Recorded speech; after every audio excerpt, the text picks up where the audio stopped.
Good evening, I'm Nikita Ramos, and we begin in Mount Vernon, where residents suffering from flooding, storm damage, and sewage backups into their homes, they could soon see some construction in their neighborhoods to help fix that. And News 12's Jonathan Gordon joins us outside City Hall right now. And Jonathan, what kind of work are we talking about here?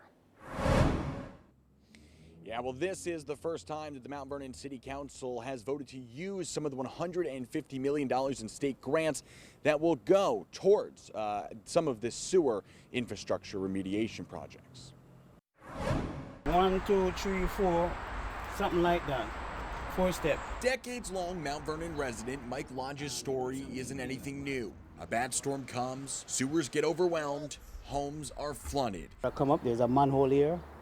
The water come up in the manhole sky high. Like many, Lodge's home on Brookside Avenue directly backs up to the water. In his case, it's the Hutchinson River. The water come from this side, come from somewhere here and go back in my driveway back to the street. And after decades of talking, something might finally be done to help him and others who live in fear of the next storm. The Mount Vernon City Council approved $6 million in state-funded to address critical breaks in the city's crumbling sewer system.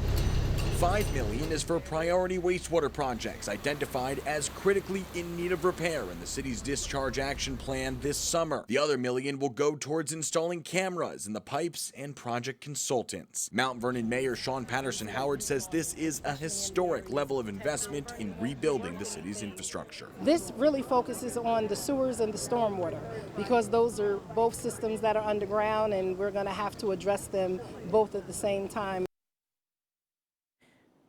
And Jonathan, you've also reported on the $3 million in the federal funds for homeowners who are most at risk of storm and flood damage. What do we know about that right now?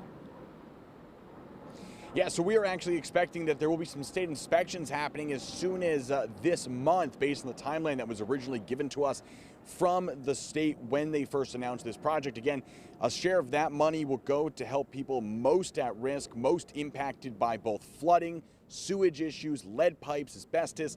A lot of repair work can be done. A lot of it can be covered by this state grant. In Mount Vernon, Jonathan Gordon, News 12.